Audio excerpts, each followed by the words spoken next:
ಮಾಸೂರು ಗ್ರಾಮದ ಯುವತಿ ಆತ್ಮಹತ್ಯೆ ಪ್ರಕರಣಕ್ಕೆ ಸಂಬಂಧಪಟ್ಟಂತೆ ಸ್ವಾತಿ ಬ್ಯಾಡಗಿ ಆತ್ಮಹತ್ಯೆ ಪ್ರಕರಣಕ್ಕೆ ಸಂಬಂಧಪಟ್ಟಂತೆ ಮತ್ತೊಂದು ತಿರುವು ಸಿಗ್ತಾ ಇದೆ. ಹಿಂದೂ ಪರ ಸಂಘಟನೆಗಳಲ್ಲಿ ಆಕ್ಟಿವ್ ಆಗಿದ್ದು ಸ್ವಾತಿ ಎನ್ನುವ ಅಪ್ಡೇಟ್ ಸಿಗ್ತಾ ಇದೆ.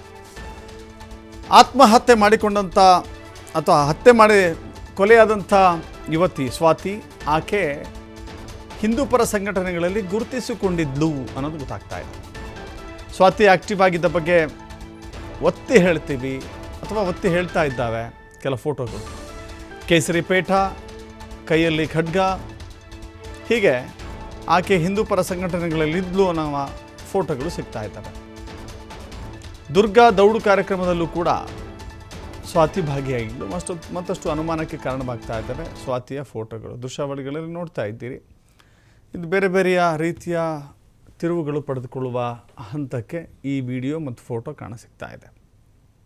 ಕೇಸರಿ ಪೇಟ ಹಾಕ್ಕೊಂಡ್ರೆ, ಕೇಸರಿ ಶಾಲ್ ಹಾಕಿದ್ರೆ ಹಿಂದೂ ಪರ ಸಂಘಟನೆಗಳಲ್ಲಿ ಇರಬೇಕು ಅಂತಿಲ್ಲ, ಬಟ್ ಆಕೆ ಕಾರ್ಯಕ್ರಮದಲ್ಲಿ ಭಾಗವಹಿಸಿದ್ಲು ಅನ್ನೋದಿದೆ.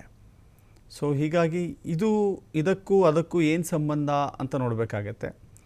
ಈ ವಿಚಾರಕ್ಕೂ ಅಥವಾ ಕೊಲೆಯ ವಿಚಾರಕ್ಕೂ ಏನಿದೆ ಲಿಂಕು ಅನ್ನೋದನ್ನು ಚೆಕ್ ಮಾಡಬೇಕಾಗತ್ತೆ.